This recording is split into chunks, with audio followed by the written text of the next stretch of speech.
Hello there, and welcome back.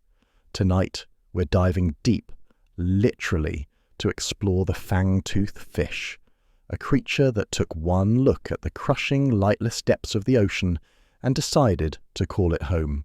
We're talking about a fish that lives where the pressure would instantly crush you, in water so cold it would freeze your blood, hunting in complete darkness, with teeth so large they can't close their mouth. The truth is, if you found yourself in their world for even 5 minutes, you'd be done. But they thrive down there. Before we descend into that abyss, a quick request. If these stories genuinely help you rest, please subscribe. It helps the algorithm show this to other people who are struggling to sleep, helping them find their way here too.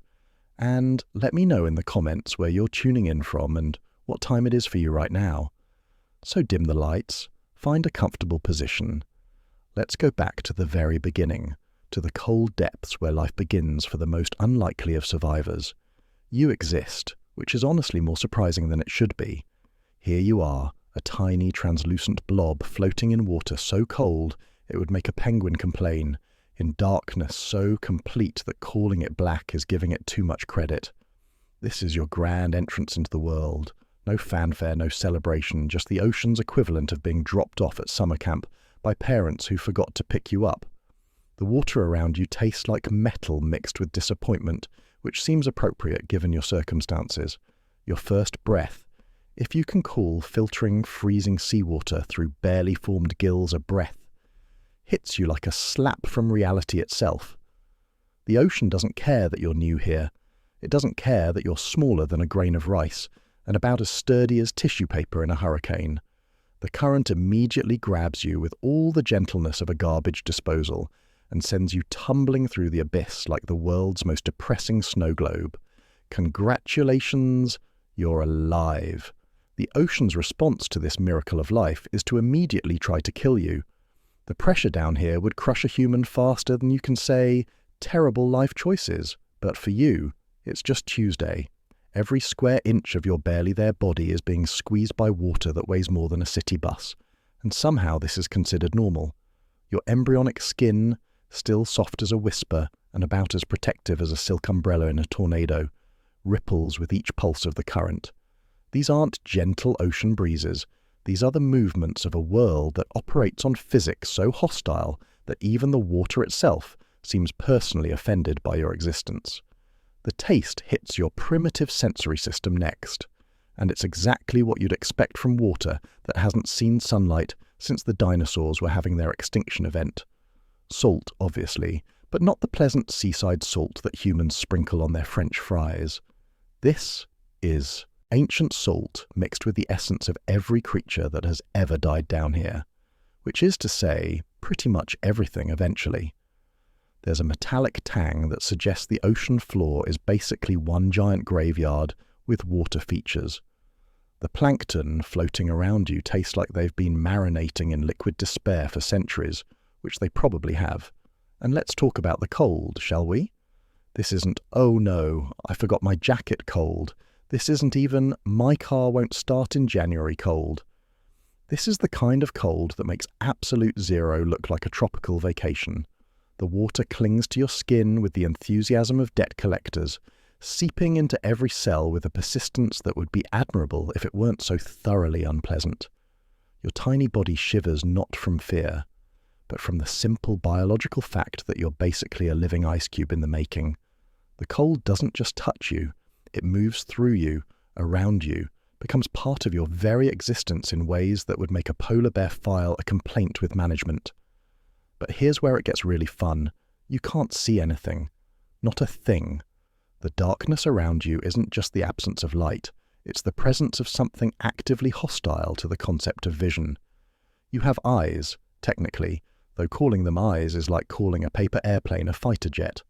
They're more like light-detecting suggestions, barely there organs that can, maybe if they're having a really good day, tell the difference between absolutely nothing and slightly less than absolutely nothing. The bioluminescent creatures that occasionally drift by look like someone's throwing glow sticks in a coal mine. Brief, mysterious, and usually signaling that something is about to eat something else. Your body responds to this charming environment exactly as you'd expect a barely formed life to respond to being dropped into what is essentially liquid space. You wobble, you drift, you exist in a state of constant near panic that your nervous system isn't quite developed enough to properly process, which is probably a mercy. The vibrations in the water, and there are always vibrations because nothing in the deep ocean knows how to be quiet, hit you like a constant reminder that you're sharing this space with things that could swallow you without noticing. Every current that pushes you around feels like being tumbled in the world's coldest, darkest washing machine. Your fins, if you can generously call these tiny transparent wisps fins, flail uselessly against forces that could relocate continents. You're not swimming so much as being swim at, a passive participant in your own transportation system. The water moves you where it wants you to go, and your opinion on the matter is neither requested nor relevant. The salt content of this water is so high it would make the Dead Sea jealous, and it's constantly reminding your gills that they're working in less than ideal conditions.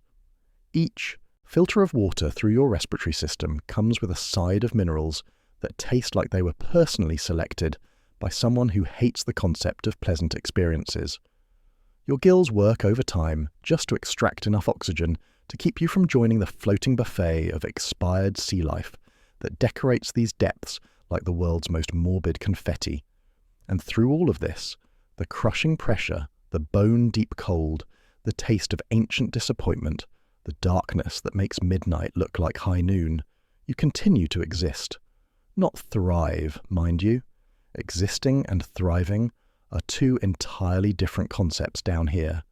You exist the way a complaint exists in a suggestion box, technically present but not exactly welcomed. Your heart, an organ so small it makes a pinhead look spacious, beats with the determined rhythm of something that refuses to acknowledge how terrible its situation is. The current carries you past things you can't see but can sense, the looming presence of rocks, the distant vibration of something large moving through the water, the chemical signature of places where other creatures have made their last stands against the relentless indifference of the deep. You're drifting through a neighborhood where the rent is paid in constant vigilance and the lease agreement is written in the language of survival against impossible odds. This is your birth, your grand entrance into a world that makes a root canal seem like a spa day. Welcome to life as a fangtooth fish, where every day is Monday and the weekend is a myth. So here you are, officially welcome to your new home, and what a home it is. If the deep ocean had a tourism board, their slogan would be, "Visit the abyss, where hope goes to die." The cold that's now your constant companion isn't just cold, it's the kind of cold that makes you wonder if warmth was ever real, or just something you imagined in a fever dream. This water clings to your fragile skin like a wet suit made of liquid regret, seeping into every microscopic pore with the dedication of a telemarketer who won't take no for an answer.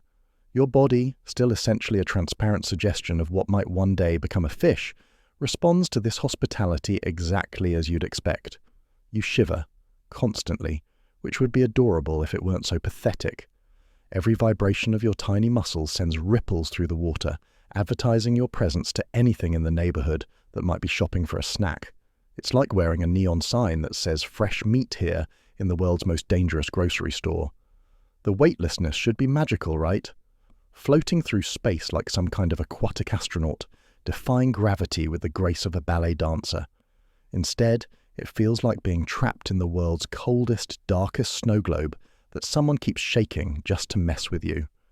You have no control over where you're going, no say in your destination, no input on your travel plans. The current is your travel agent, and it has all the customer service skills of a DMV employee having the worst day of their career. Every movement of water around you carries information you're not equipped to process, like trying to read a newspaper written in a language that doesn't exist yet. The vibrations hit your barely there lateral line, that's your early warning system, though calling it a system is generous when it's more like a biological suggestion box, and tell you that things are moving out there in the dark. Big things.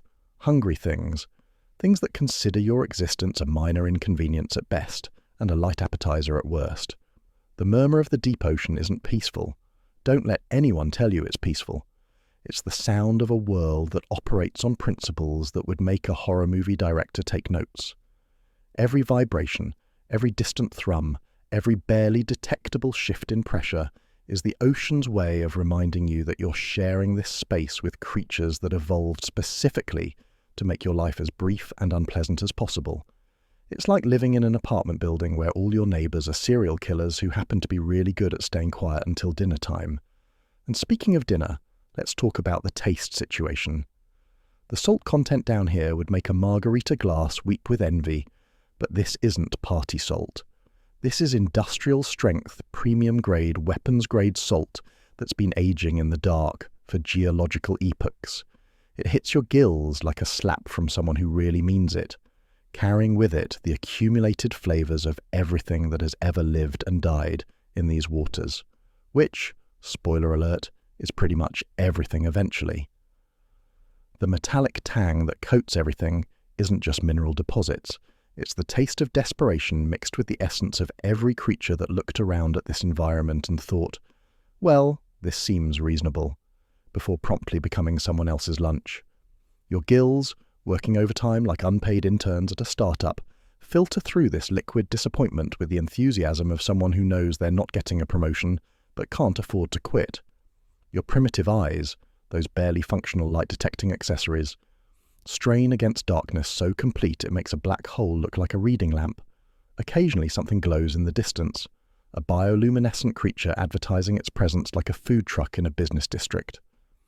These brief flashes of light should be comforting, little beacons of life in the endless dark. Instead, they're usually the equivalent of watching someone wave a flag that says, "Free food here," right before something considerably larger and more toothy shows up to collect. The pressure, meanwhile, continues to squeeze you like a hug from someone who doesn't understand their own strength. Every molecule of water pressing against your body carries the weight of the entire ocean. Above it, which is roughly equivalent to having a skyscraper sitting on your chest, while someone repeatedly asks if you're comfortable. Your skin, still soft enough that calling it skin is basically a courtesy, ripples under this constant assault like a flag in a hurricane made of liquid disappointment. The current continues to be your unwanted tour guide, pushing you through neighbourhoods of the deep that you wouldn't want to visit even if you had a choice. You drift past rocky outcroppings that look like they were designed by someone who really hated the concept of safety, through trenches that make the Grand Canyon look like a pleasant walking path, over expanses of seafloor that stretch into darkness like a parking lot at the end of the world.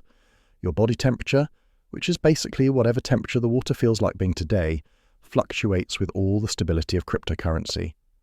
One current brings water that's merely freezing, the next brings water that's aggressively freezing, and occasionally you hit a thermal pocket that's only mildly hostile to the concept of life.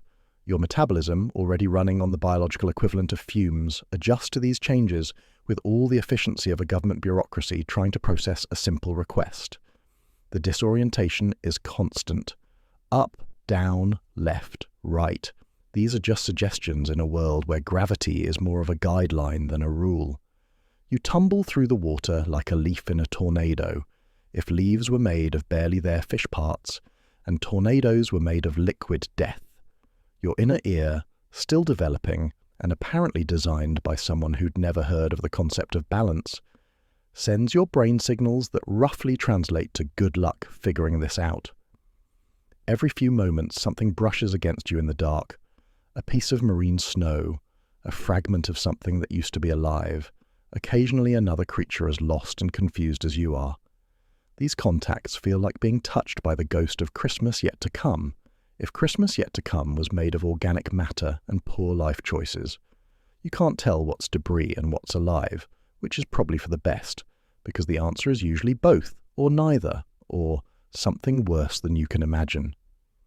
This is your welcome wagon to the deep ocean, where the hospitality committee consists entirely of things that want to eat you, and the customer service department has been permanently closed due to lack of interest in customer satisfaction. And now comes the moment when your survival instincts, such as they are, finally kick in with all the urgency of a smoke alarm with a dying battery. Your body, apparently deciding that drifting aimlessly through the abyss like organic confetti isn't a sustainable long-term strategy, begins to panic. This panic manifests as a frantic flailing that would be embarrassing if there were anyone around to witness it, which thankfully there isn't, because your technique could generously be described as interpretive drowning. Your tiny fins, still more theoretical than functional, beat against the water with the effectiveness of trying to paddle a canoe with cocktail stirrers.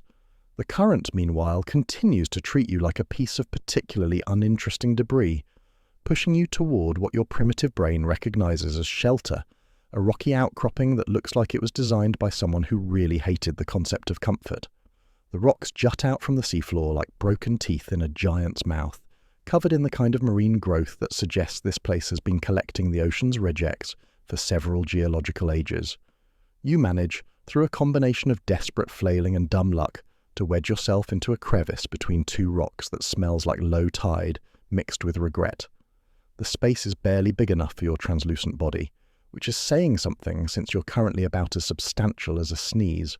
The rocks press against you from both sides, with all the comfort of a hug from someone wearing sandpaper gloves, but at least the crushing embrace of stone is better than the crushing embrace of open water, where literally anything could decide you look appetizing.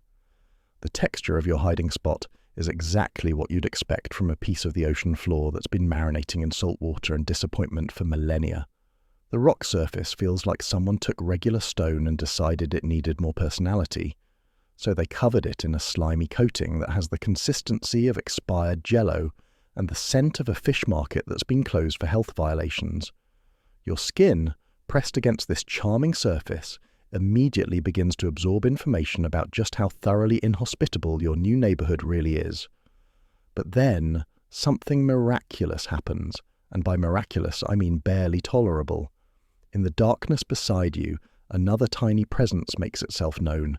It's another larva, probably from your same batch, though in this light it's impossible to tell if it's your sibling, or just another poor soul who made the same terrible real estate decision you did. The contact is brief, just a gentle brush of equally fragile fins against your side, but it's the first thing that hasn't actively tried to kill you since you began existing. This fleeting touch is like finding a $20 bill in the pocket of a jacket you haven't worn in years, if that $20 bill was made of temporary relief and false hope. For just a moment, your panicked heart rate drops from cardiac emergency to merely moderate anxiety attack. The other creature's presence suggests that maybe, just maybe, you're not the only living thing down here stupid enough to think this lifestyle has potential. The vibration of this brief contact ripples through the water around your rocky shelter, and immediately you realize you've made a tactical error. In the deep ocean, movement equals attention, and attention equals becoming someone's afternoon snack. Your lateral line, that primitive early warning system, suddenly lights up like a Christmas tree in a power plant, detecting vibrations that suggest something considerably larger than you has taken notice of your little family reunion. The heartbeat you're picking up through the water isn't the rapid flutter of another larva. It's the slow, powerful thrum of something that has evolved specifically to turn creatures like you into biological fuel. This heartbeat has the rhythm of a bass drum played by someone who really means it, each pulse sending waves through the water that make your hiding spot feel about as secure as a paper bag in a thunderstorm. The sound approaches with the inevitability of Monday morning, growing stronger and more ominous with each pulse. Your temporary roommate apparently has better survival instincts than you do, because they disappear into the darkness faster than a tax refund, leaving you alone with your poor life choices and the growing certainty that something very large and very hungry is taking a casual interest in your neighborhood. The vibrations grow stronger, and you can feel the pressure waves of something massive moving through the water above your pathetic hiding spot, like a living submarine with an attitude problem. The trembling that runs through your body now isn't just from the cold, it's from the bone-deep understanding that you're sharing this environment with things that make sharks look like goldfish. Your fins shake against the rocky walls of your shelter, creating tiny vibrations that you desperately hope aren't broadcasting your location like a dinner bell. Every movement you make seems to echo through the water with the subtlety of a marching band in a library. The taste of fear, it turns out, has its own distinctive flavor profile down here. It mixes with the ever-present salt and mineral content to create something that would make a sommelier weep, but not in a good way. Your gills process this cocktail of terror and seawater with the enthusiasm of someone who's been asked to drink liquid regret for their health. The metallic tang intensifies, suggesting that somewhere nearby, something has recently become someone else's meal, and the evidence is still dissolving into the water column. Your hiding spot, which seemed like such a brilliant idea moments ago, now feels like you've volunteered to spend the night in a haunted house where all the ghosts are hungry and you're made of snacks. The rocks press against you with increased urgency, as if they're trying to squeeze you deeper into the crevice, where hopefully whatever's out there won't notice you.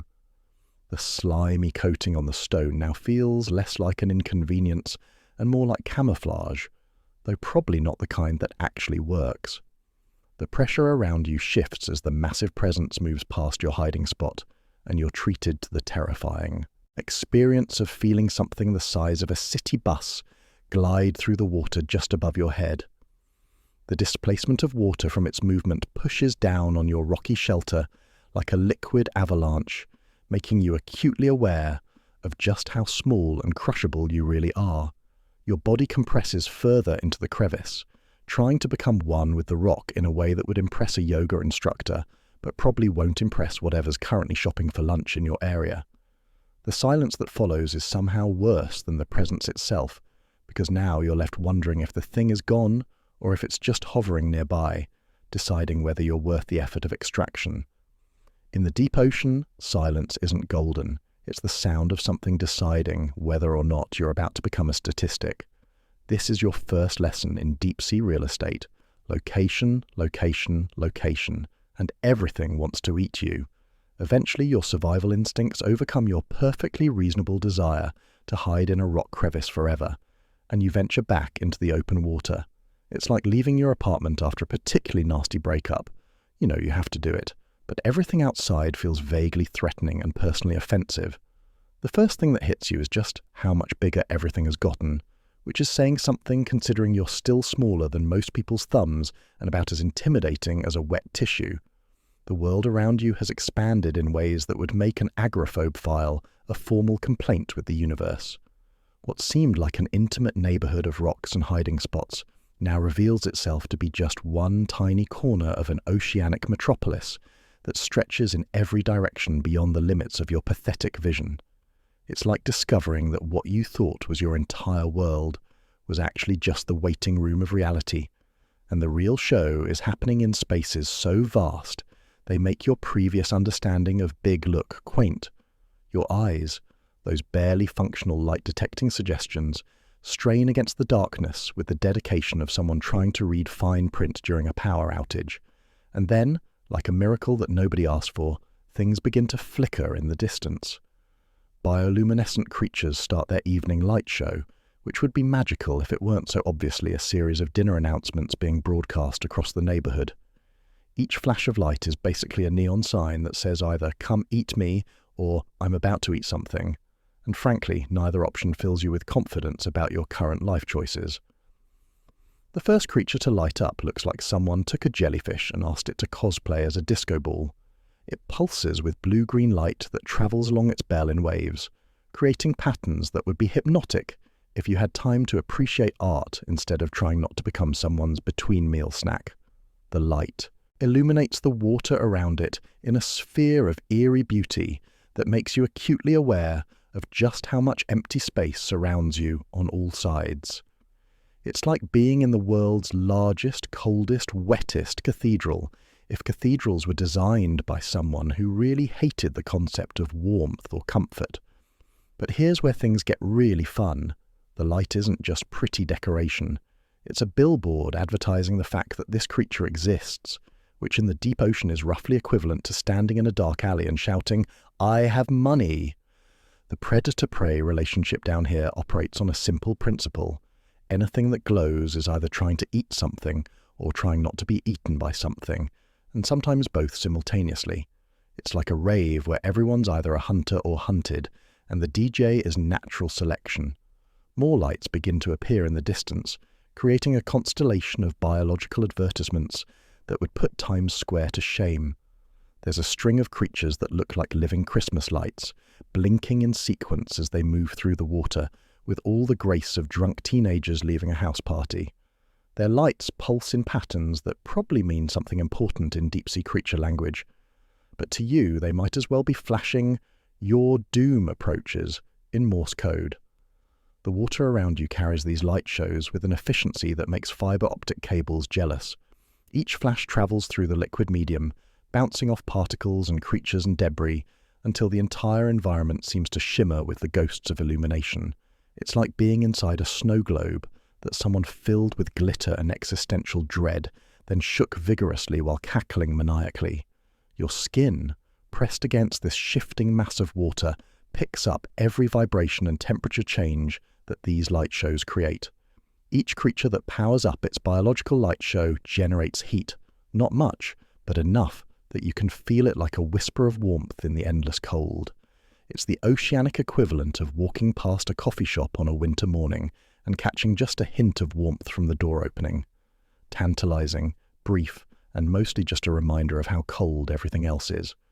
The pressure around you shifts and flows as these creatures move through their aquatic airspace, creating currents and eddies that push you around like a leaf in a cosmic washing machine. Each movement generates waves that travel through the water column, carrying information about size, speed, and intention that your lateral line processes with all the efficiency of a government bureaucracy trying to translate ancient languages during a coffee break. And then there's the taste situation, which has somehow managed to get even more complex and unpleasant. The bioluminescent creatures don't just glow, they release chemicals into the water as part of their light-producing process, adding new flavors to your already challenging dining experience. It's like someone decided that the ocean's natural taste of salt, minerals, and dissolved disappointment needed more personality, so they added notes of electrical fire and expired glow sticks. The salt content, meanwhile, seems to intensify around these glowing creatures, as if their light shows require extra seasoning to function properly. Your gills process this enhanced brine with the enthusiasm of someone who's been asked to drink liquid jewelry cleaner for their health. Each breath of water through your respiratory system brings new combinations of minerals that taste like they were personally selected by someone who really wanted to make sure you never forgot where you were. The distance between you and these floating light shows is both comforting and terrifying. They're far enough away that you're probably not on their immediate grocery list, but close enough that you can see them clearly, which means they can probably see you too if they happen to be in a looking mood.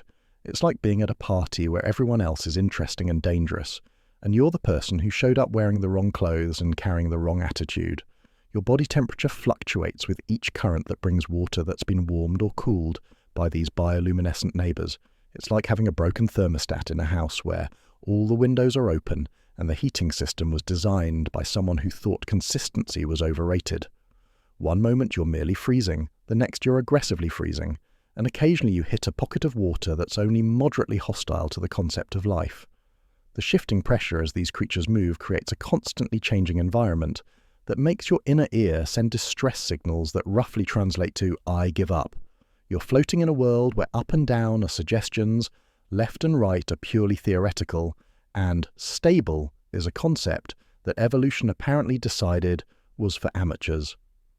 This is your introduction to the deep ocean's social scene, where everyone glows, everyone's hungry, and everyone's wondering what that small, dim, unimpressive thing floating over there might taste like. And now comes the moment every nature documentary has been building up to, your first hunt, which sounds dramatic and primal until you realize what you're hunting is basically floating dust with delusions of grandeur. Welcome to the bottom of the food chain, where your prey consists of organisms so small they make you feel like an apex predator, which is honestly the first good news you've had since you started existing. Your stomach, an organ so tiny it makes a pea look spacious, has been sending increasingly urgent memos to your brain about the whole needing food to not die situation. The hunger pangs feel like someone installed a tiny alarm clock in your abdomen and set it to go off every few seconds with a message that roughly translates to, "Remember when eating was an option?" Your metabolism, running on whatever biological equivalent of fumes exists at this depth, has reached the point where it's basically just suggestions and wishful thinking. The water around you is filled with what marine biologists generously call plankton, though calling these microscopic drifters plankton is like calling a traffic jam organized transportation. These tiny organisms float through the water with all the purpose and direction of confetti in a hurricane, which makes them perfect prey for someone with your current skill set and hunting experience, which is to say, none whatsoever. Your primitive sensory system, such as it is, begins to pick up the chemical signatures of these floating morsels. It's like having a GPS system designed by someone who's only heard vague descriptions of how directions work, powered by a battery that's been dead since the Stone Age. The taste receptors around your mouth, barely more sophisticated than this might be food detectors, start sending signals that could charitably be interpreted as something edible might be nearby, probably. The first cluster of plankton you encounter looks like a cloud of organic snow that someone scattered through the water and forgot to clean up. These microscopic creatures drift with the current in formations that suggest they've given up on the concept of individual decision-making and decided to just go with the flow, literally. They're translucent, barely visible, and have about as much personality as tap water, which makes them perfect starter prey for someone who's never hunted anything more challenging than their own reflection. Moving toward this floating buffet requires navigation skills you don't possess, and coordination you've never had. Your fins, still operating more on enthusiasm than actual technique, beat against the water with all the grace of someone trying to swim while wearing oven mitts. The current, meanwhile, continues to treat you like a piece of organic debris, pushing you in directions that may or may not align with your dining plans. It's like trying to parallel park during an earthquake while someone else controls the steering wheel. The water moving across your gills as you approach your prey carries information about everything in the neighborhood, most of which you're not equipped to understand. There's the taste of the plankton themselves, which have the flavor profile of salted cardboard mixed with the essence of disappointment. There's the chemical signature of other creatures who've been through this area recently, leaving behind traces that taste like liquid regret. And underneath it all, there's the ever-present tang of minerals and salt that makes every breath of water feel like you're gargling with the ocean's personal supply of industrial strength seasoning. Your mouth, equipped with teeth that are technically present, but currently about as threatening as rice grains, opens as you approach. The plankton cluster. The suction created by this action is so gentle it would make a butterfly laugh, but apparently it's enough to disturb the cosmic balance of these microscopic creatures' existence. They scatter with all the urgency of people leaving a building during a fire drill, which would be impressive if they had any actual ability to control their movement.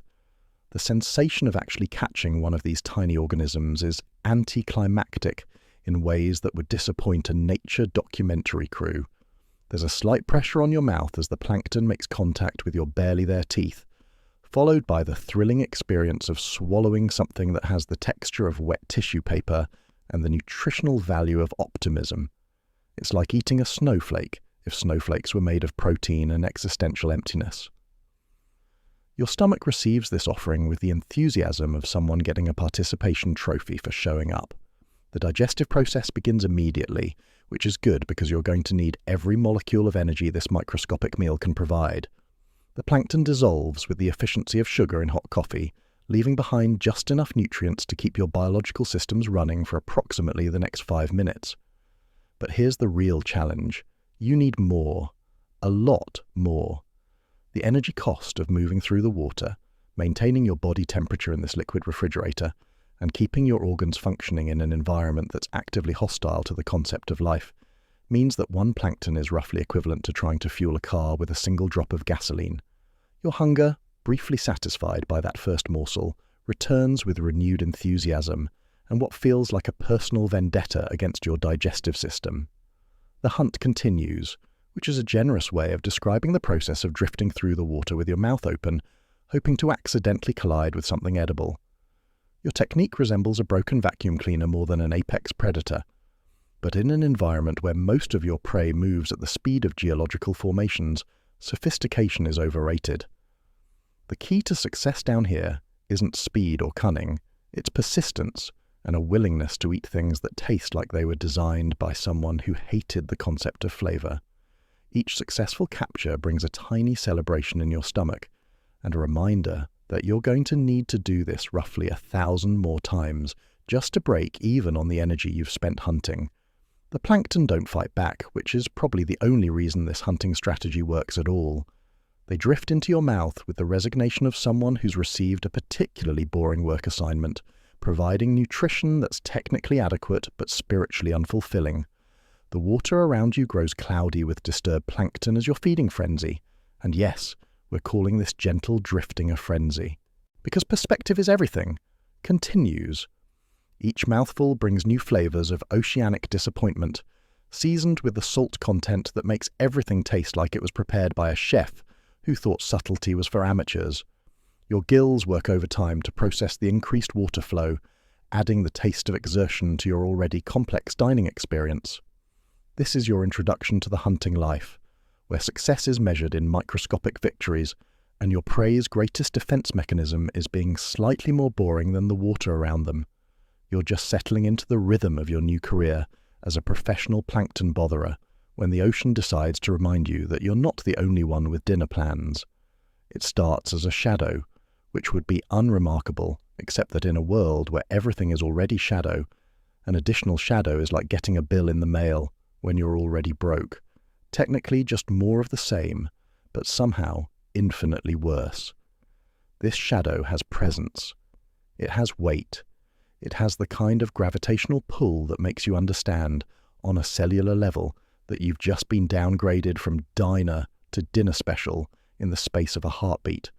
Your lateral line, that early warning system that's been about as reliable as a weather forecast, suddenly lights up like a Christmas tree in a power plant, sending signals to your brain that roughly translate to remember when being alive was your biggest problem. The water around you changes in ways that would make a seismologist nervous. Pressure waves roll through the liquid medium with the subtle grace of a freight train doing interpretive dance, each pulse carrying information about something massive moving through your neighborhood, with intentions that probably don't include helping you with your plankton collection hobby. The displacement of water creates currents that push you around like a leaf in a hurricane. If hurricanes were made of liquid terror and leaves were made of poorly designed fish parts, your first instinct, which is to shrink into yourself until you achieve the theoretical ideal of not existing, works about as well as you'd expect. You compress your body with all the effectiveness of someone trying to hide behind a lamppost while wearing a neon sign, which is to say you remain highly visible to anything with functioning vision, or, frankly, anything with functioning anything. The panic flooding your nervous system tastes like metal mixed with the realization that all your life choices have led to this moment of supreme vulnerability. The taste of fear, it turns out, has its own unique flavor profile that mingles with the ever-present salt and mineral content to create something that would make a sommelier quit their job and become an accountant. Your gills process this cocktail of terror and seawater with the efficiency of someone who's been asked to drink liquid anxiety for their health, adding notes of adrenaline and regret to your already challenging respiratory experience. And then you feel it, the electrical field, because apparently the universe decided that being hunted by something enormous wasn't quite challenging enough, so it gave your predator the ability to generate electrical pulses that turn the water around you into a living nerve ending. These pulses reach out through the water like invisible fingers, probing for signs of life with the dedication of a telemarketer who won't take no for an answer.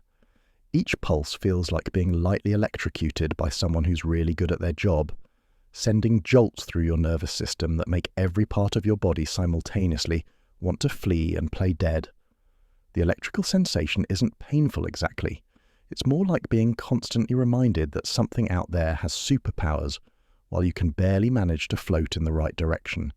The pulses travel through the water with the efficiency of high-speed internet, carrying information about your location, your size, your general state of panic, and probably your credit score back to whatever massive creature is currently shopping for a snack in your area. Your skin, that barely there barrier between you and the hostile world, becomes hypersensitive to every change in the water around you. You can feel the wake of the predator's movement, like the ghost of turbulence, each eddy and current, carrying the signature of something that moves through the water, with the casual confidence of someone who's never had to worry about being eaten. The water itself seems to whisper warnings about the size and speed of whatever's out there, painting a picture that your brain really doesn't want to process but can't stop analyzing. The hunt is methodical. This isn't some frenzied attack by a creature driven by desperation. This is a professional at work, someone who's turned eating smaller fish into an art form. The electrical pulses come in regular intervals, each one mapping the area around you with the precision of sonar, operated by someone who really enjoys their job. You can feel the net of detection tightening around your position, like the world's most unwelcome game of Marco Polo. Your attempt at finding shelter becomes a comedy of errors that would be hilarious if it weren't so potentially fatal. The nearest rock formation looks like it was designed by someone who thought the concept of hiding places was overrated, offering crevices that are either too small for your panicked body or too obvious for anything with a functioning brain stem. Your fins scrape against the jagged surface as you try to wedge yourself into spaces that clearly weren't designed with your survival in mind, creating tiny vibrations that probably broadcast your location more effectively than a lighthouse. The rock itself feels like it's been marinating in oceanic disappointment for geological ages. The surface has that special texture that only comes from being underwater for so long that it's given up on the concept of smoothness, covered in growths that have the consistency of expired seaweed and the scent of a fish market that's been closed for health violations. Your desperate attempt to become one with this charming surface results in scrapes and abrasions that add new flavors of pain to your already overwhelming sensory experience. But the real kicker, and there's always a kicker, is that your hiding spot has about as much stealth potential as a brass band in a library. The crevice you've managed to squeeze into might hide you from visual detection, if visual detection were the primary hunting method of deep-sea predators, which it isn't. The electrical pulses penetrate rock about as effectively as they penetrate water, which means your hideout is basically the aquatic equivalent of hiding behind a screen door. Your heart, that tiny organ that's been working overtime since you started existing, now beats with the rhythm of a machine gun, operated by someone with severe anxiety. Each pulse sends vibrations through your body and into the water, creating a biological beacon that practically screams fresh meat here to anything in the neighborhood with decent hearing. The irony that your own cardiovascular system is betraying you to predators adds a special layer of cosmic injustice to your current situation. The pressure around your rocky shelter shifts as something massive moves past, close enough that you can feel the displacement of water, like a liquid earthquake. The experience is roughly equivalent to having a subway train pass 6 inches from your head while you're hiding in a cardboard box, if subway trains were made of muscle and teeth and had a personal interest in your nutritional value. This is your introduction to the predator-prey relationship, where you play the role of statistical likelihood in someone else's dinner equation.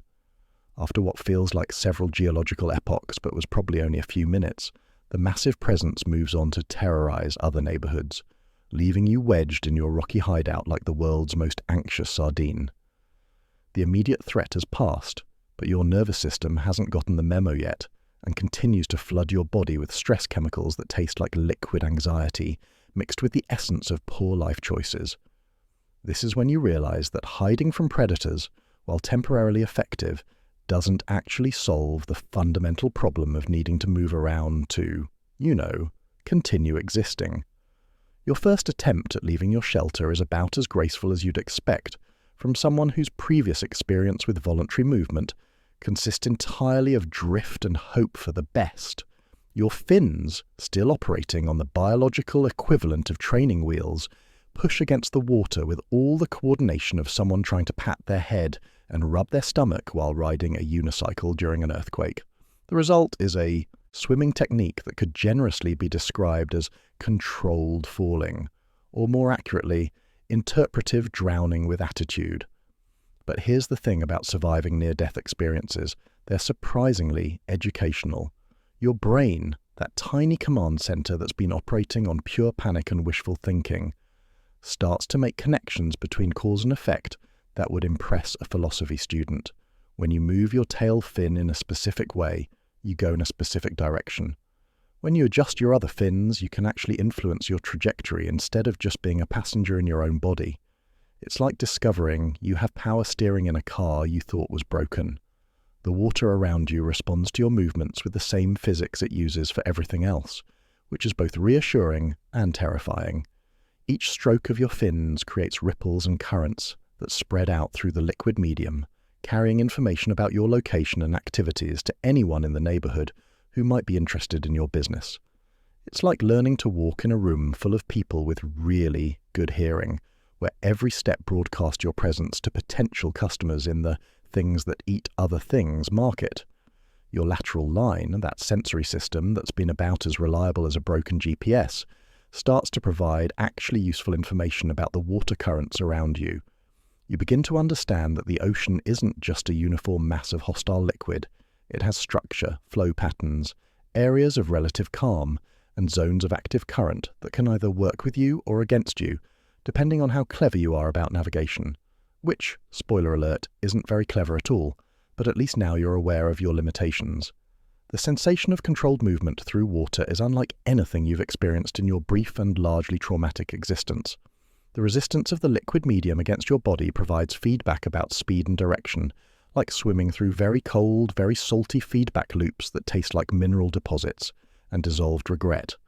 Your skin registers every change in pressure and flow, creating a three-dimensional map of your immediate environment that your brain struggles to process with hardware that was clearly designed by the lowest bidder. Temperature variations in the water become navigation tools, sort of.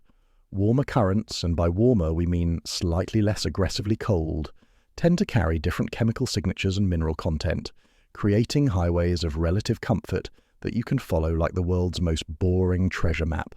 Colder streams, meanwhile, taste like they've been imported directly from the concept of absolute zero and should probably be avoided unless you enjoy the sensation of your metabolism grinding to a halt.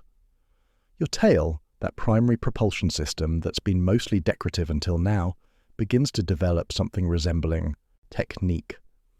The undulating motion that moves you through the water starts to feel less like a full-body seizure and more like actual swimming, though calling it swimming is generous when it still resembles someone having an argument with physics and losing badly. Each movement sends waves through your body from nose to tail, creating a rhythm that's almost hypnotic if you ignore the fact that you're still in constant danger of becoming someone's appetizer. The flow of water across your gills becomes less of an emergency life support system and more of an actual respiratory process. You start to understand the subtle differences in water quality. Some currents carry more dissolved oxygen, others taste like they've been filtered through the dreams of dead sea creatures, and some have that special mineral content that suggests you're swimming through water that's been recycling itself since the ocean was young and optimistic about the future. Your fins, those barely there appendages that have been operating on enthusiasm rather than skill, begin to work in coordination rather than just flailing hopefully. The pectoral fins help with steering, the dorsal fin provides stability, and your tail provides thrust, creating a system that almost resembles competent swimming if you squint and have very low standards for competence. It's like learning to drive a car where all the controls are suggestions and the road is made of liquid that wants to kill you. But the real breakthrough comes when you realize that movement doesn't have to be constant, frantic activity. The water itself moves in patterns and currents that you can use to your advantage, conserving energy by riding flows instead of fighting them. It's like discovering that escalators exist after spending months climbing stairs, except the escalators are made of hostile seawater and occasionally carry predators. Your navigation skills, such as they are, begin to incorporate the chemical signatures that different areas of the ocean leave in the water. Areas near rocky formations taste different from open water. Zones with more marine life have their own distinctive flavor profiles, and regions where something large has recently passed through carry the liquid equivalent of warning signs written in languages you're slowly learning to read. The world around you starts to make a different kind of sense. Not logical sense, because the deep ocean gave up on logic sometime before multicellular life was invented, but practical sense. You begin to understand which movements attract attention and which ones let you blend into the background noise of ocean activity. You learn to read the pressure waves that indicate something large moving in the distance, and more importantly, how to position yourself so that large and moving doesn't automatically translate to large and moving toward you. This is your graduate course in basic mobility, where the curriculum is Don't Die and the graduation ceremony is surviving another day in a world that considers you a mobile snack with delusions of grandeur. Time passes, and against all reasonable expectations, you don't die. This is honestly more surprising than it should be, considering your lifestyle choices and the general hostility of your environment toward the concept of continued existence. But here you are, still technically alive, and now sporting what could generously be called adult proportions. Though calling your current size adult is like calling a golf cart a luxury sedan. Technically accurate, but missing some important context about scale and intimidation factor. Your body has achieved what the marine biology textbooks call full growth, which in your case means you're now roughly the size of a decent sandwich, assuming sandwiches came equipped with nightmare-inducing teeth and a personality disorder. The weight of your new adult body feels substantial in ways that would be impressive if substantial didn't mean slightly less likely to be mistaken for floating debris.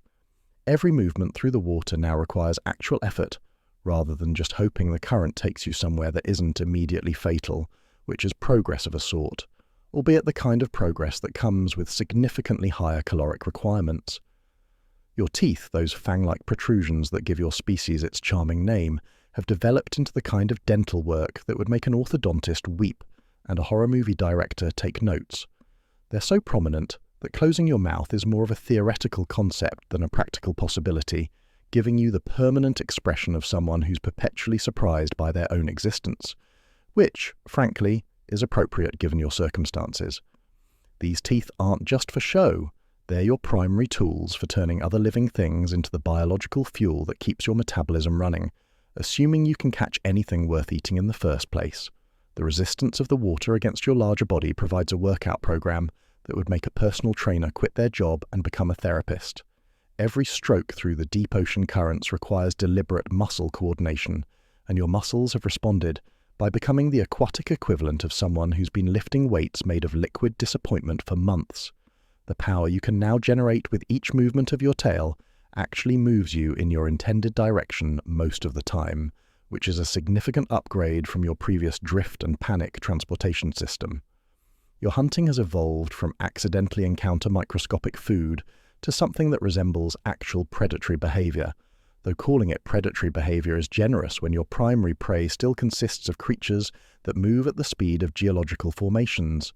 But now, when you encounter a cluster of plankton or small crustaceans, you can actually pursue them with something approaching intent rather than just opening your mouth and hoping physics works in your favor. The sensation of successful pursuit and capture feels like winning a participation trophy at the Olympics, technically an achievement, but one that raises questions about the competition standards. The taste of a well-captured meal has become something you actually look forward to, which is remarkable considering that well-captured, in your case, usually means small invertebrate that gave up on life before you got there. The brine and mineral content that once made every meal taste like liquid sadness has become familiar seasoning, like developing a taste for food that's been marinated in seawater and existential dread.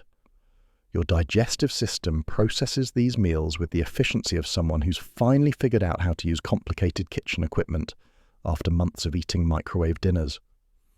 The texture of your environment against your now fully developed scales provides constant sensory information about your surroundings.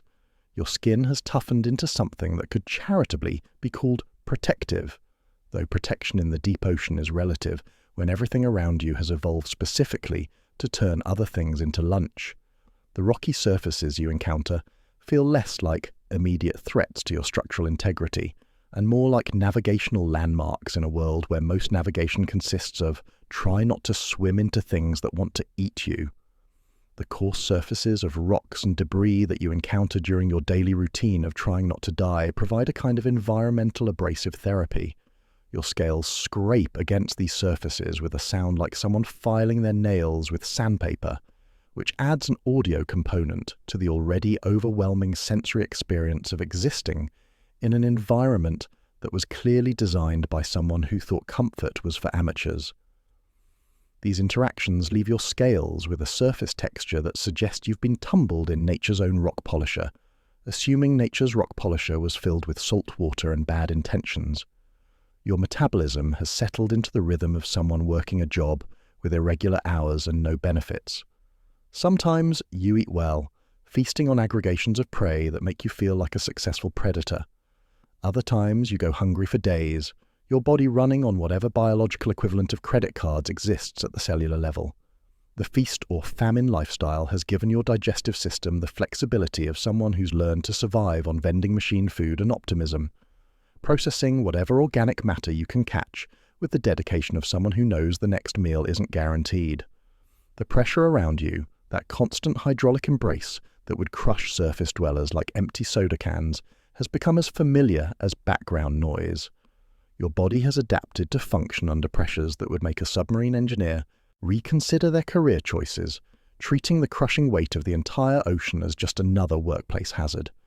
The sensation of this pressure against your scales creates a constant awareness of your place in the vertical geography of the sea, like living inside a pressure cooker that extends for miles in every direction.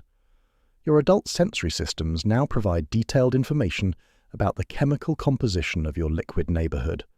Different areas of the ocean have their own signature flavors. Rocky regions taste like minerals mixed with the accumulated disappointment of everything that's ever scraped against them. Open water areas have that clean taste of infinite emptiness, and zones where other creatures have recently passed through carry traces of biological activity that read like a newspaper written in molecular language. This is your adult life, where every day is a new opportunity to prove that you're marginally more competent at not dying than you were yesterday, in an environment that continues to treat your survival as a statistical anomaly that will eventually correct itself. And so, your life settles into what could generously be called a routine, though calling it a routine is like calling a series of controlled disasters event planning. The deep ocean operates on schedules that would make a shift worker weep with empathy. There's no day, no night, no weekend, no vacation time, just an endless sequence of moments where you're either hunting, hiding, or trying to figure out which of those two activities will keep you alive longest. It's like working a job where the hours are whenever, and the benefits package consists entirely of not being digested by something larger. The rippling of water as you move through your liquid workplace has become as familiar as breathing, which makes sense since they're essentially the same process down here. Every stroke of your fins sends waves through the medium that carries your personal signature, a biological business card that announces your presence to anyone in the neighborhood who might be interested in your services as a menu item. The water responds to your movement with the consistency of physics, which is both comforting and terrifying when you realize that physics also governs the movement of everything that wants to eat you. Your daily commute through the abyss involves navigating currents that have all the predictability of rush hour traffic, designed by someone who hates the concept of organization. Some days you ride thermal streams that carry you effortlessly through your hunting grounds, feeling like you're finally getting the hang of this whole being alive thing. Other days you fight against currents that seem personally offended by your existence, pushing you backward through water that tastes like it's been recycling itself since the Mesozoic era and has developed strong opinions about fish who don't know their place. Your gills have developed the work ethic of someone who knows their job security depends on never taking a break. They filter the endless stream of seawater with the dedication of a quality control inspector at a factory that produces liquid disappointment, extracting oxygen from water that's approximately as cooperative as a customer service representative having the worst day of their career. The constant throbbing sensation of your respiratory system working overtime has become the background soundtrack to your existence, like living with a very quiet but persistent drum machine that's been programmed to play the rhythm of barely adequate survival. The pressure that surrounds you has become as unnoticeable as gravity, which is to say you're completely dependent on it, but rarely think about it, until something goes wrong. Your body operates under hydraulic stress that would make an engineering textbook weep, treating the crushing embrace of the deep ocean as just another workplace environmental factor, like air conditioning that's set to industrial strength discomfort and can't be adjusted. The constant squeeze of water against your scales creates a sensation like wearing a full-body compression suit made of liquid physics, which sounds therapeutic until you realize it never comes off. Your pulse, that steady rhythm that's been your most reliable companion since you started existing, beats with the regularity of someone who's found their groove in a job that's 90% tedium and 10% existential terror. The vibrations of your heartbeat travel through your body and into the water around you, creating a personal broadcasting system that announces your continued survival to anyone with decent hearing and questionable intentions. It's like having a biological GPS that constantly updates your location for the convenience of things that might want to turn you into biological fuel. The ecosystem of the deep ocean carries the distant sounds of other creatures going about their business of trying not to die, creating a soundscape that resembles a very quiet, very underwater office building where everyone works in customer service for death. The vibrations reach you through the water with information about your neighbor's activities. Someone's hunting over there, someone else is being hunted over here, and somewhere in the distance something large is having what sounds like a really bad day, but is probably just Tuesday in the abyss. Your metabolism has settled into the rhythm of someone who's learned to manage money when payday might not come for weeks. Energy conservation has become an art form, with every movement calculated for maximum efficiency and minimum advertisement of your presence to the local dining scene. You've developed the ability to slow down your biological processes during lean times, running your body on the cellular equivalent of power-saving mode, while you wait for the next opportunity to turn something else into lunch. The taste of your environment has become as familiar as your own reflection, assuming you could see reflections in water so dark it makes midnight look like a spotlight. Every current carries its own flavor profile, mineral-rich streams that taste like liquid geology textbooks, thermal vents that add notes of sulfur and industrial accidents, and the general background taste of salt that's been marinating with organic matter since the ocean decided to become a thing. Your sensory system processes this information with the efficiency of someone who's learned to read a very boring but essential technical manual written in the language of dissolved chemistry. The weight of your adult body as it moves through the resistance of deep water has become second nature, like driving a car on a road made of thick syrup while wearing a suit of armor made from fish parts. Every movement requires deliberate effort, but that effort has developed muscle memory that operates below the level of conscious thought. You navigate through your liquid environment with the unconscious competence of someone who's finally figured out how to do their job without actively thinking about each step of the process. Your daily routine revolves around the endless cycle of finding food, avoiding becoming food, and trying to conserve enough energy to repeat the process tomorrow. It's like working in retail, but instead of difficult customers, everyone you encounter is either potential lunch or someone who considers you potential lunch, and the employee handbook is just the laws of physics written in water. This is your life in the grind phase, where every day is a masterclass in the fine art of continued existence in an environment that treats survival as a hobby for the particularly stubborn. And then winter arrives, because apparently the universe decided that your life wasn't quite challenging enough and needed some seasonal variety to really complete the experience. Winter in the deep ocean isn't like winter on land, where you get pretty snow and cozy fireplaces and the option to stay inside with hot chocolate. Winter down here is more like someone took the concept of cold and decided it needed a graduate degree in making everything worse, then applied it to water that was already competing for the title of most inhospitable liquid environment. The temperature drops with all the subtlety of a financial crisis, turning water that was merely freezing into water that's actively hostile to the concept of biological processes. Your metabolism, which has been running on the cellular equivalent of a tight budget, suddenly finds itself operating in economic conditions that would make the Great Depression look like a mild inconvenience. Every cellular process that keeps you alive now requires more energy to function in the cold, which would be manageable if energy weren't already the scarcest resource in your particular corner of the oceanic economy. Your body responds to this thermal challenge with all the enthusiasm of someone who's being asked to work overtime during a pay freeze. The cold seeps into your scales, through your skin, and settles into your bones with the persistence of a debt collector who's really good at their job. It's the kind of cold that makes you understand why some species hibernate, except hibernation isn't really an option when you're surrounded by creatures who consider you a mobile meal deal and won't politely wait for you to wake up from your seasonal nap. The food situation, which was already operating on the biological equivalent of a shoestring budget, becomes what economists would politely call challenging market conditions.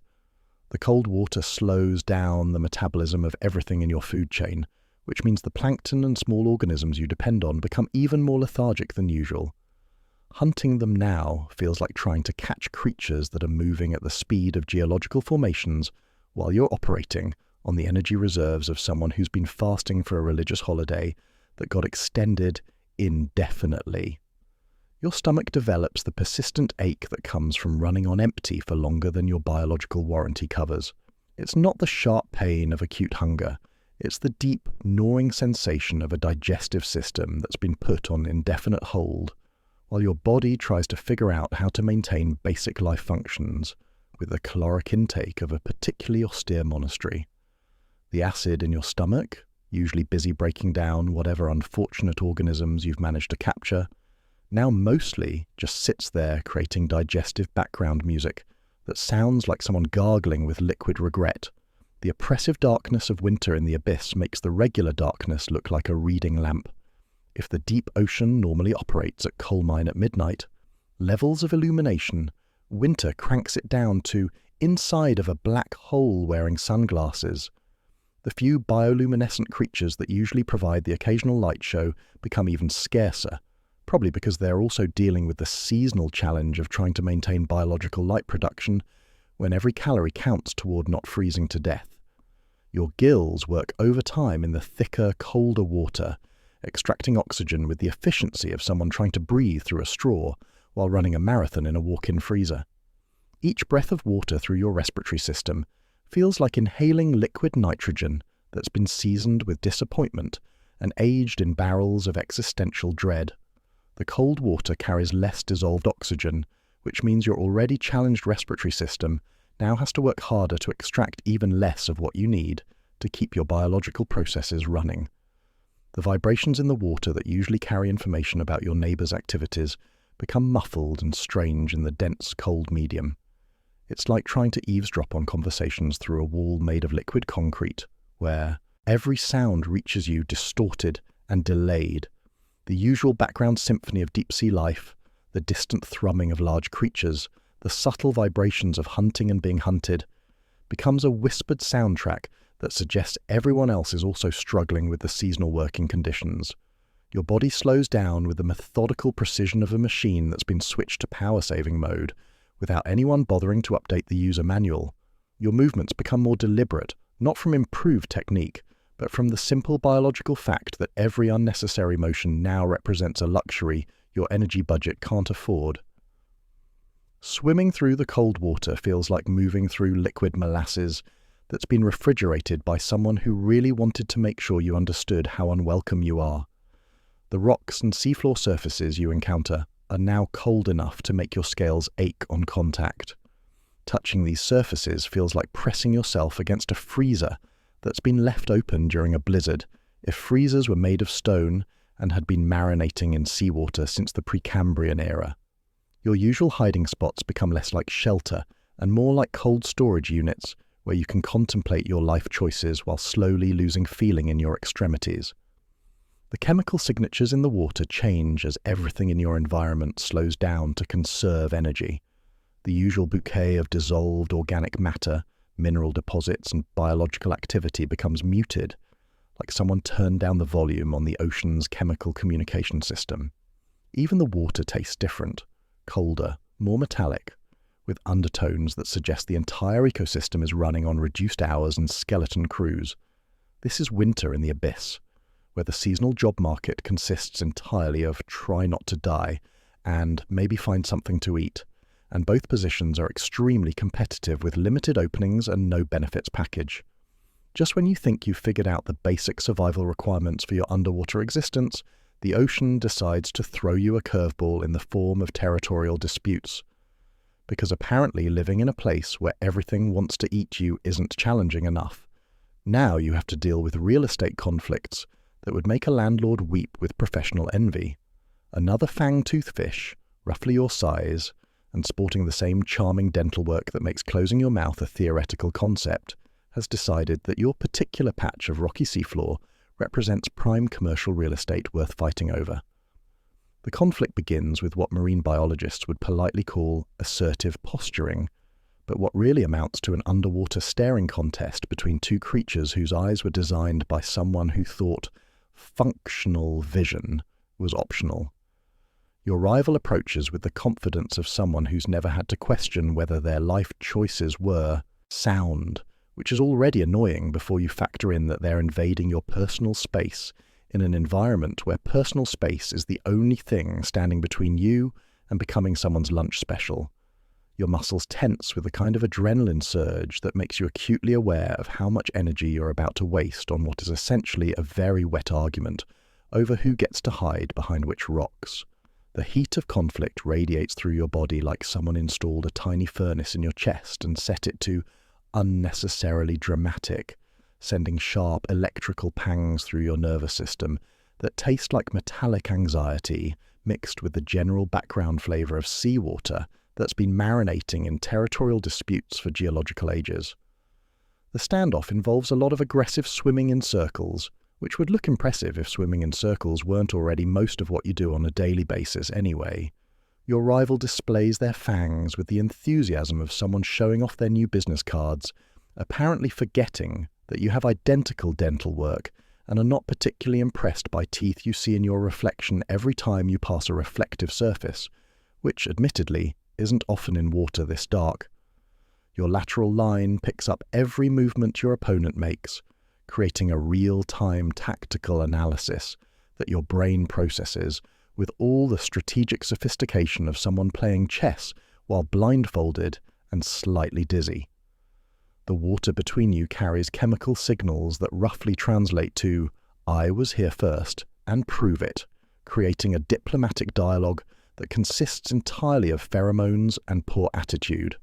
It's like having an argument conducted entirely through passive-aggressive post-it notes written in the language of dissolved fish hormones. The actual physical confrontation, when it finally happens, resembles less of a battle and more of a very aggressive interpretive dance performed by two creatures who learned choreography from someone who'd only heard vague descriptions of what fighting looked like. Your jaws clash with the sound of someone dropping utensils in a kitchen, assuming the kitchen was underwater and the utensils were made of calcium carbonate and bad decisions. The collision sends vibrations through your skull that make your already questionable vision even more theoretical. Your teeth scrape against the coarse surface of your opponent's scales, creating a sensation like filing your nails with sandpaper while someone plays death metal directly into your nervous system. The taste of the fight fills your mouth with flavors that suggest both of you have been marinating in seawater and poor life choices for exactly the same amount of time, which makes sense given your similar backgrounds and identical lack of meaningful career alternatives. The struggle generates enough disturbance in the water to advertise your location to every predator in the neighborhood, who might be interested in a 2-for-1 dining special. Each movement creates pressure waves that broadcast your conflict with all the subtlety of a neon sign that says, "Fresh meat fighting here," in languages understood by everything with teeth and an appetite. Your survival instincts are simultaneously telling you to fight for your territory and to flee before something larger decides to solve your territorial dispute by eating both contestants. Your jaw tightens as you bite down on whatever part of your opponent you can reach, which turns out to be mostly water with occasional contact that feels like chewing on a combination of rubber and disappointment. The effort required to maintain your grip while being thrashed around by an equally determined rival makes your facial muscles ache with the particular strain that comes from trying to hold on to something that really doesn't want to be held onto, while that something is actively trying to return the favor. The taste of blood in the water, and you're not entirely sure whose blood it is, which is concerning on multiple levels, adds a sharp, metallic tang to your already overwhelming sensory experience. It's like someone decided that the ocean's natural flavor profile of salt, minerals, and dissolved regret needed more personality, so they added notes of iron and territorial aggression. The chemical signature of injury creates a dinner bell effect that makes both you and your opponent suddenly very aware that you're advertising your vulnerability to anyone in the area with functioning taste buds and predatory inclinations.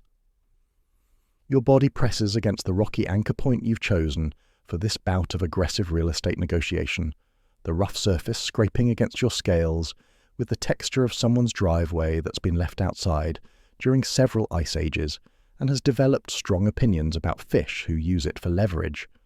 The cold, unforgiving stone provides stability at the cost of comfort, creating pressure points that remind you that even the seafloor is not particularly invested in your success as a territorial fish.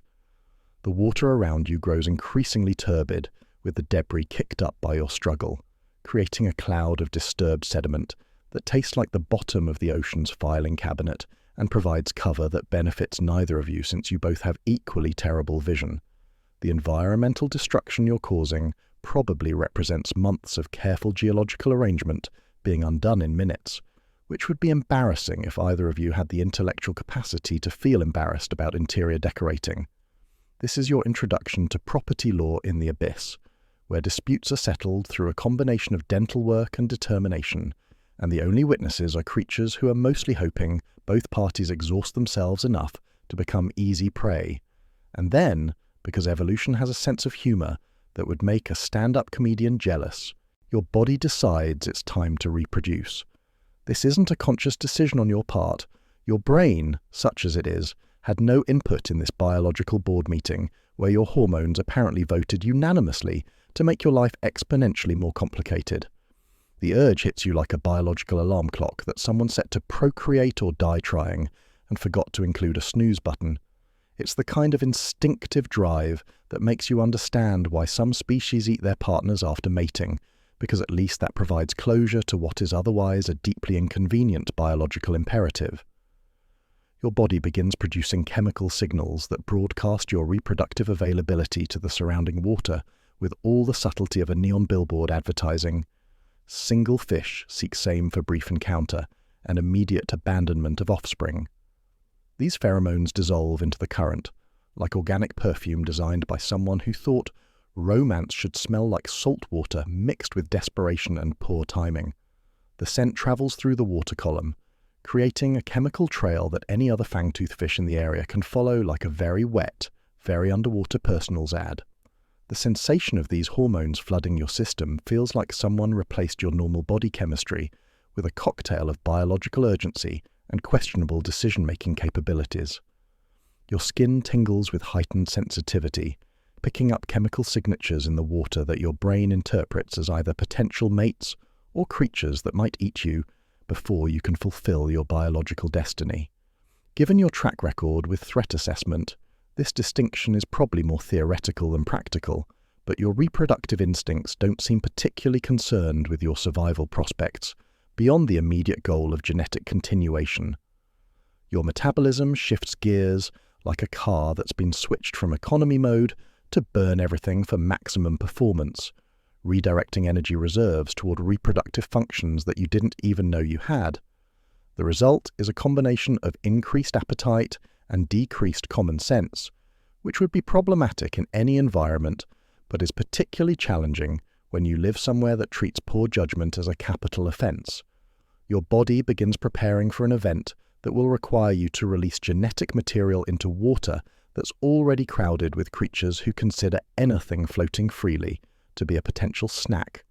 The first potential mate you encounter approaches through the darkness with the confidence of someone who's received your chemical advertisement and decided to respond to your underwater personal ad. The meeting occurs with all the romance of a business transaction conducted in a walk-in freezer, which is appropriate since that's essentially what it is. The other fangtooth fish swims toward you with movements that suggest they're as thrilled about this biological imperative as you are, which is to say not particularly thrilled but committed to seeing it through because evolution doesn't offer opt-out clauses. The courtship ritual, such as it exists, consists mainly of swimming in circles around each other while releasing increasingly concentrated pheromones that make the water taste like a chemistry lab that's been flooded with seawater and existential purpose. Your potential partner's presence creates vibrations in the water that your lateral line detects with the efficiency of someone taking notes during a very boring but important meeting. The chemical communication between you reads like a conversation conducted entirely in biological footnotes, with messages that roughly translate to, "Are we doing this?" and "Apparently we are." Your nervous system floods with sensations that combine anticipation with the kind of anxiety that comes from knowing you're about to do something that will fundamentally change your life while having no clear understanding of what that change will involve. The pulse in your skin quickens in response to the proximity of your mate, creating vibrations that travel through the water like a biological drumbeat, announcing the beginning of something significant, assuming significance can be measured in terms of genetic material exchange in hostile environments. The actual mating process approaches with the inevitability of a deadline you've been avoiding, driven by biological programming that operates entirely outside your conscious control. Your body prepares to release reproductive cells into water that's already challenging enough to survive in, without adding the additional complexity of vulnerable genetic material floating around like organic confetti. The cold pressure around your fins becomes more noticeable as your body redirects blood flow toward reproductive organs, creating a sensation like wearing a wetsuit that's been refrigerated by someone with strong opinions about your life choices. The sharp, sudden taste of reproductive pheromones intensifies as both you and your partner prepare for the culmination of this underwater business meeting. The flavor profile is exactly what you'd expect from chemicals designed to facilitate genetic exchange in an environment where everything tastes like it's been dissolved in seawater and aged in barrels of mineral disappointment. Your mouth fills with the metallic tang of biological purpose mixed with the ever-present salt content that makes every experience taste like it's been seasoned by someone who thought subtlety was for species that lived in more hospitable environments. The water around you begins to carry the distinct chemical signature of impending reproduction, creating a molecular announcement that broadcasts your activities to anyone in the neighborhood with functioning chemoreception. This advertising effect makes both you and your mate increasingly aware that you're conducting private business in a very public environment where privacy is a luxury that evolution forgot to include in your species' benefits package. This is your introduction to the reproductive phase of life, where biological imperatives override common sense, and you discover that even in the deep ocean, dating is complicated, and the consequences last longer than the actual event, and so you fulfill your biological destiny with all the fanfare of a business transaction conducted in a subway station during rush hour, which is to say, efficiently, awkwardly, and with the lingering sense that everyone involved would rather be anywhere else. The actual reproductive event lasts approximately as long as a commercial break, but the aftermath stretches on like the world's most exhausting hangover that's been specifically designed to make you question every life choice that led to this moment. Your body, having completed its primary evolutionary obligation, immediately begins the process of recovering from what can only be described as the biological equivalent of running a marathon while donating blood. The exhaustion that follows reproduction isn't the pleasant tiredness of a job well done. It's the bone-deep fatigue of someone who's just discovered that their life's work involved literally giving away parts of themselves to the ocean and hoping for the best. Your energy reserves, already operating on the cellular equivalent of a shoestring budget, have been reduced to whatever biological currency exists below bankruptcy. The salt water around you now carries a distinctly metallic taste that suggests your body has been conducting some serious biochemical business while you weren't paying attention. This flavor profile combines the usual oceanic seasoning of dissolved minerals and existential dread with new notes that taste like iron mixed with the essence of genetic material and poor resource management. Your gills process this cocktail with the enthusiasm of someone who's been asked to drink the aftermath of important biological processes, which is essentially what you're doing with every breath. Your muscles ache with the particular soreness that comes from activities your body was technically designed for, but that nonetheless feel like you've been used as exercise equipment by someone who doesn't understand the concept of moderation. Every movement through the water requires conscious effort now, as if your fins have been replaced with lead weights and your tail has developed the aerodynamic properties of a brick. Swimming feels like trying to navigate through liquid concrete while wearing a suit of armor made from exhaustion and regret. The water pressure around you seems heavier now, though this is probably just your body's way of reminding you that you've spent significant biological resources on an activity that offers no immediate survival benefits and actually makes you more vulnerable to pretty much everything in your environment. Your scales feel loose and unprotected, as if your body's quality control department has been laid off due to budget constraints and replaced with whoever was available to work the night shift. Your sense of time becomes unreliable in ways that would make a broken clock jealous. Minutes feel like hours, hours feel like minutes, and the general passage of existence takes on the quality of waiting in line at the DMV while someone explains incredibly boring paperwork to you in a language you don't quite understand. The rhythmic pulse of your heartbeat, usually a comforting background soundtrack to your survival efforts, now sounds like someone tapping impatiently while you figure out what you're supposed to do next. The chemical signatures in the water around you change as your body adjusts to its post-reproductive state, creating a personal aromatherapy experience that smells like low tide, mixed with biological completion and the faint suggestion that you've accomplished something important but can't remember what. Your skin becomes hypersensitive to these chemical changes, picking up information about your environment with the efficiency of someone who suddenly develops supernatural powers, but only for detecting things that make you uncomfortable. Your digestive system, apparently deciding that this would be an excellent time to remind you about basic maintenance requirements, begins sending increasingly urgent messages about the need for nutrition. The problem is that hunting now feels like trying to pursue a career while recovering from major surgery. Theoretically possible, but requiring more energy and coordination than you currently possess. Your stomach produces sounds that would be concerning if you had the mental bandwidth to be concerned about anything beyond the basic challenge of continuing to exist. The ache in your joints intensifies as you drift through currents that feel like they've been specifically designed to test whether you're still committed to this whole being alive project. Your body moves with all the grace and efficiency of someone trying to swim while wearing wet cement, which creates a feedback loop where the effort required to move makes you more tired, which makes movement more difficult, which makes you more tired, and so on, until you achieve a state of aquatic exhaustion that would make a philosophy major write papers about the nature of cyclical suffering. The familiar taste of salt water takes on new dimensions, as your altered body chemistry processes the ocean's chemical composition through sensory equipment that's been thoroughly reorganized by recent biological events. Everything tastes slightly different now, as if someone has changed the recipe for seawater to include more notes of metallic completion and less of whatever passed for comfort in your previous existence. Your mouth fills with flavors that suggest your body is still sorting out what belongs where after the recent redistribution of biological resources.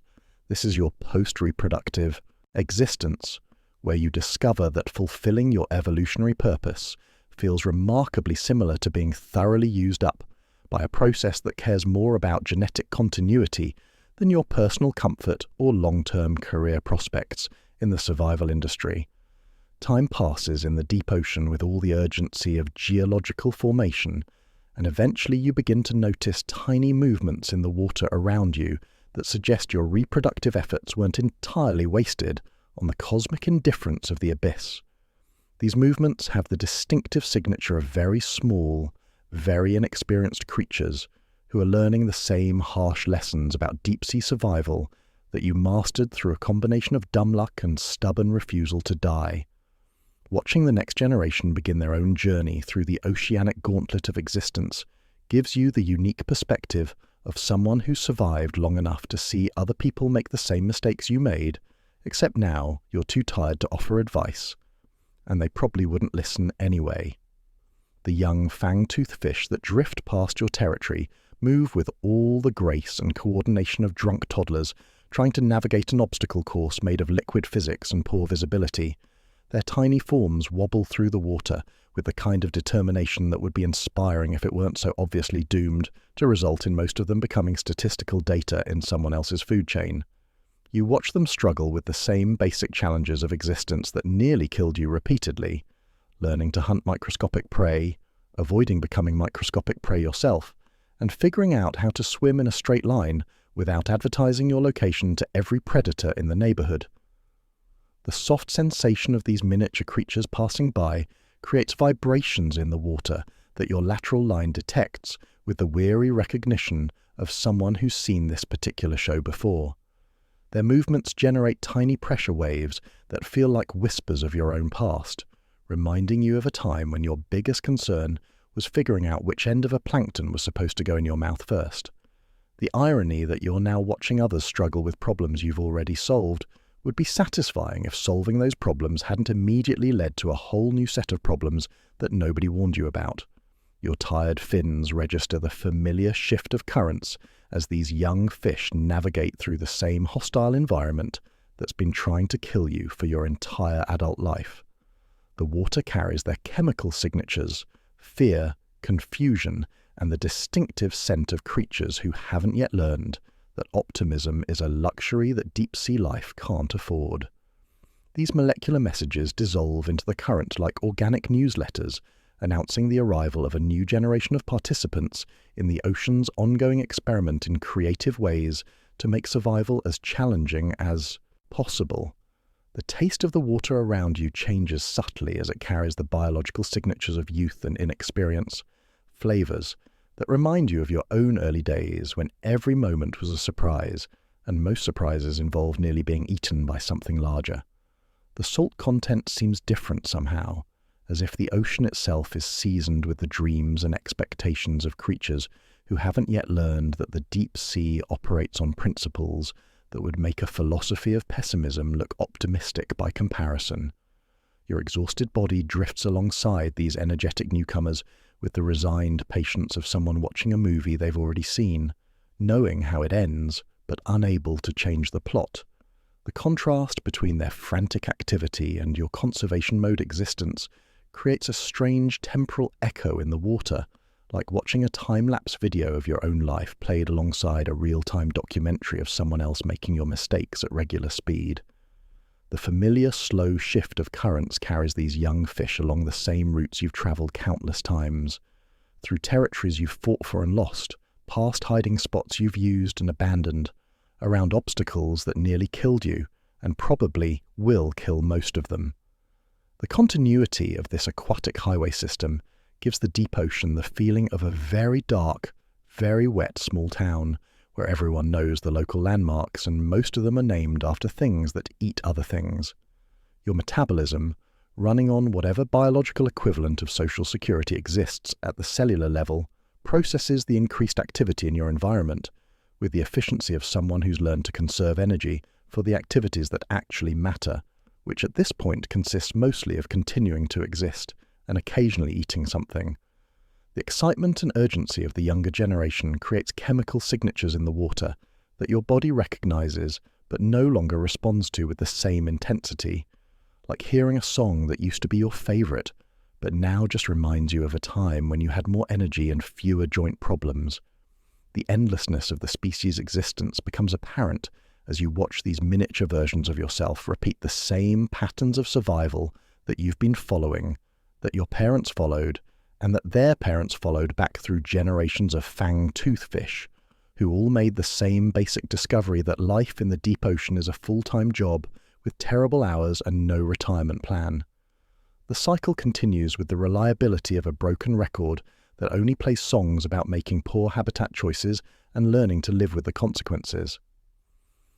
This is your introduction to being the older generation, where you get to watch others struggle with problems you remember solving, while dealing with entirely new problems that nobody warned you about, in an environment that continues to treat survival as a hobby for the particularly stubborn, and then age begins its slow, methodical assault on your biological infrastructure with all the subtlety of a construction crew that's been hired to demolish your house while you're still living in it. This isn't the dramatic, cinematic version of aging, where you gracefully transition into elder statesmanship. This is the bureaucratic nightmare version, where your body starts filing paperwork to discontinue services without bothering to consult with management, which in this case is your increasingly confused brain. The aching in your muscles develops the persistence of someone who's really committed to making their point about how overworked they've been for the past several years. Every movement through the water now requires a cost-benefit analysis that your joints conduct in real time, sending feedback that roughly translates to, "Are you sure this is worth it?" and "Have you considered just floating here until something eats us?" Your fins, once reliable tools for navigation, now operate with the enthusiasm of employees who've been passed over for promotion too many times and are quietly updating their resumes. Your metabolism slows down with the methodical precision of a government office that's decided to implement new efficiency measures, which is to say it becomes less efficient while requiring more paperwork and taking longer lunch breaks. The energy that used to fuel your daily survival activities now has to be allocated through what feels like a committee process, where every calorie expenditure requires 3 forms and approval from departments that may or may not still be operational.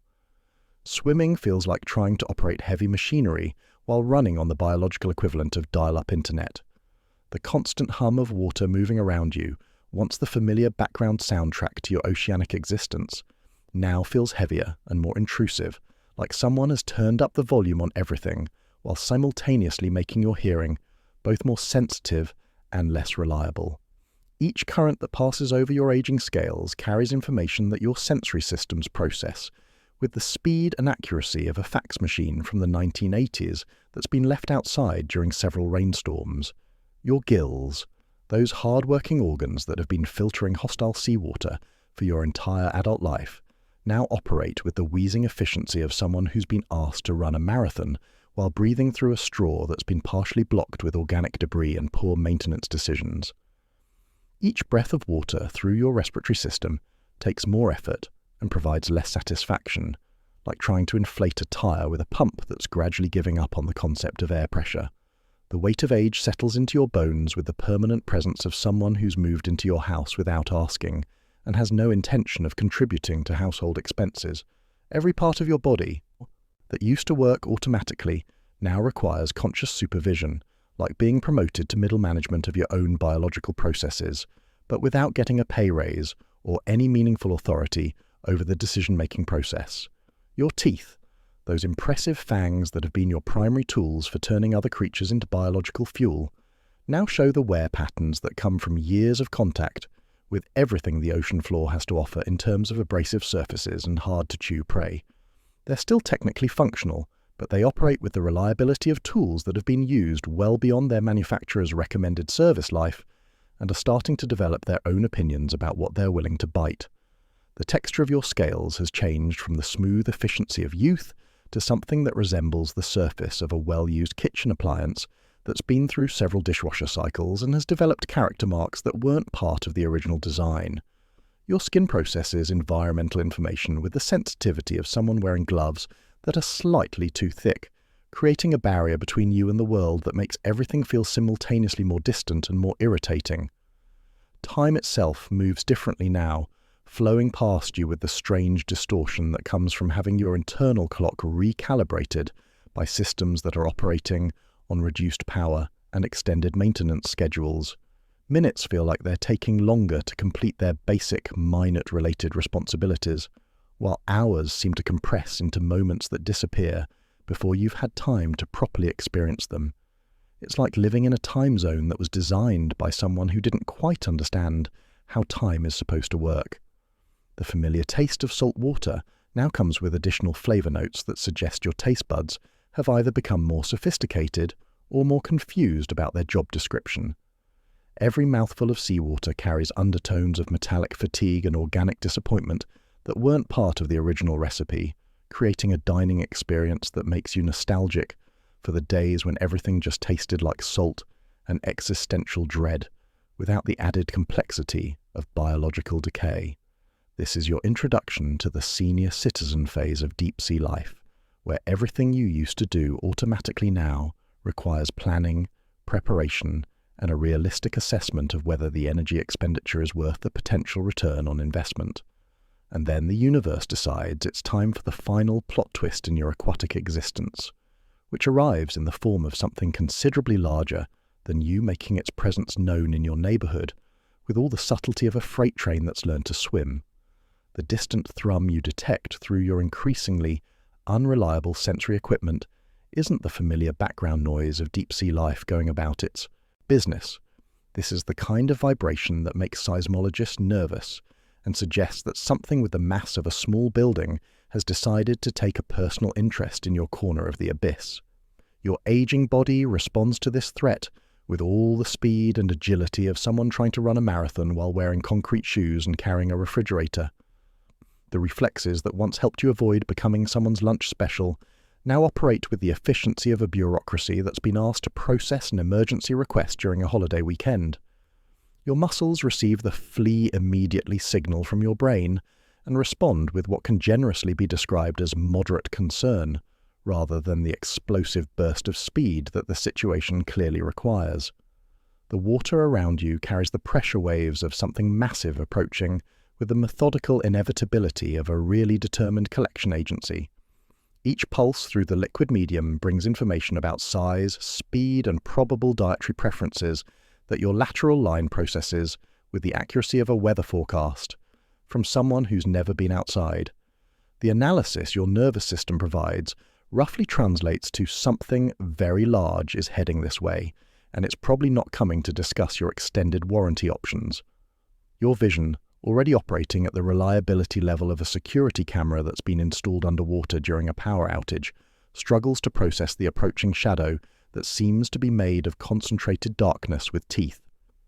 The shape resolves into something that makes you understand why evolution bothered to give your species the ability to experience existential dread. This creature moves through the water with the confidence of someone who's never had to worry about being on anyone's menu and has extensive experience putting other things on theirs. The strange sensation of time stretching like taffy during a crisis hits you with the peculiar physics of adrenaline, mixed with the reality that your adrenaline system now operates on the biological equivalent of a government pension plan. Everything slows down in that special way that lets you experience your own mortality in high definition, which would be educational if education was still relevant to someone whose life expectancy has suddenly been revised from probably not very long to measurable in seconds. Your attempt to flee resembles less of an escape and more of a very slow-motion interpretive dance titled Fish Realizing Its Career in Survival is About to End. Your fins beat against the water with the desperate enthusiasm of someone trying to paddle a canoe with coffee stirrers, while the canoe is being pursued by something that considers canoes a type of food delivery system. The resistance of the cold water against your aging body feels like swimming through liquid concrete that's been specifically formulated to make escape attempts as inefficient as possible. The taste of your own fear fills your mouth with flavors that combine the usual oceanic seasoning of salt and minerals with new notes that suggest your body chemistry has decided to throw a going-away party for your consciousness. The metallic tang of adrenaline mixes with the background taste of seawater to create a cocktail that would make a bartender quit their job and become an accountant, assuming accountants had to work in environments where customer complaints involved being eaten by clients. Your heartbeat, that faithful companion that's been providing the soundtrack to your underwater existence, now operates at a tempo that suggests your cardiovascular system is trying to pack several years' worth of heartbeats into the next few minutes, just in case there isn't going to be a long-term career opportunity in the cardiac rhythm business. Each pulse sends vibrations through your body that probably announce your location more effectively than a lighthouse, but stealth has become somewhat irrelevant when your pursuer appears to navigate primarily through the simple strategy of eating everything in its path. The water displacement from the approaching predator creates currents that push you around like a leaf in a hurricane. If leaves were made of aging fish parts, and hurricanes were made of something with teeth that's personally motivated to turn you into biological fuel. Your attempts to control your movement through these turbulent conditions resemble trying to steer a shopping cart with a broken wheel through a parking lot during an earthquake, while someone honks at you for being in their way. This is your final exam in the subject of deep-sea survival, where the test consists of one question. Can you avoid being eaten by something that's really good at eating things? And the grading system is pass, fail, with no opportunities for extra credit or appeals of the final grade. And so the inevitable conclusion of your underwater career arrives with all the ceremony of a business meeting that's been scheduled to discuss your termination. The struggle, such as it was, ends not with the dramatic flourish that nature documentaries would have you expect, but with the kind of quiet efficiency that comes from being processed by a biological system that's been perfected over millions of years of turning one thing into another thing. The cold that now embraces you isn't the familiar hostile cold of the deep ocean that you've been fighting your entire life. This is the still, quiet cold of someone who's finally been excused from the daily grind of trying not to die. Your body, relieved of the exhausting responsibility of maintaining biological processes in an environment that was actively trying to shut them down, settles into the water with the resignation of someone who's finally been told they can stop working overtime on a project that was never going to succeed anyway. The stillness around you has a quality that's different from the usual oceanic quiet that comes from living in a place where making noise is generally a poor career decision. This silence is more complete, more personal, like someone has finally turned off all the biological background noise that's been running continuously since you started existing. Your heart, that tiny organ that's been working the night shift for your entire adult life, finally gets to clock out permanently and leave the building.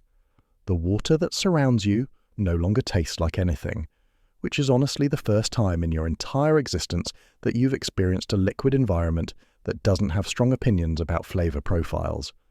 The usual oceanic seasoning of salt, minerals, and dissolved disappointment becomes irrelevant when you no longer have the biological equipment to process taste, which is probably a mercy considering how challenging the local cuisine has been throughout your career as a living organism. Your descent through the water column begins with the gentle grace of someone who's finally figured out how to let go of a job that was never really sustainable anyway. The currents that once pushed you around like an unwelcome houseguest now carry you with the careful attention of someone handling delicate cargo, guiding you toward your final destination with more consideration than you've received from the ocean during your entire time as a paying customer in the survival business. The pressure that once squeezed you like an over-enthusiastic hug from someone who didn't understand their own strength now becomes a supportive embrace that helps facilitate your transition from active participant in the deep-sea economy to passive contributor to the oceanic recycling program. The hydraulic forces that made every day feel like living inside a pressure cooker now provide gentle assistance in your journey toward becoming part of the substrate that future generations will use as their foundation. The fine, granular sensation of the seafloor as you make contact with it feels like being welcomed by an old friend who's been waiting patiently for your arrival. The sediment that settles around you has the texture of powdered time, accumulated from countless other creatures who've completed their own careers in the challenging field of deep-sea existence and have moved on to the more stable profession of being part of the ocean floor's geological infrastructure. Your form slowly becomes part of the endless carpet of organic matter that covers the abyssal plains like a very specialized kind of carpeting that's been installed by nature's interior decorating department. The process is remarkably peaceful, considering how violent and chaotic most of your living experience has been. It's like finally getting to rest after working a job that required you to be constantly alert for threats while performing tasks that were barely within your skill set. The faint, distant feeling of life continuing around you provides a kind of background soundtrack that suggests the deep-sea ecosystem will continue operating according to its established business model, regardless of your participation status. New creatures move through the water above your resting place, probably dealing with the same basic challenges of survival that kept you busy for so many years, creating vibrations that reach you like echoes of a conversation happening in another room. The taste of the ocean's skin, which once made every breath feel like sampling from a menu designed by someone who hated the concept of pleasant flavors, becomes irrelevant as you transition from customer to merchandise in the ocean's ongoing retail operation. The brine that once filled your gills with the enthusiasm of someone force-feeding you liquid salt now flows around and through you without requiring your active participation in the respiratory process. This is your final rest, where you discover that the deep ocean's retirement plan is actually quite generous, offering a permanent position in the foundational infrastructure department with no performance reviews, no quotas to meet, and unlimited time off from the exhausting daily requirements of biological maintenance and threat assessment,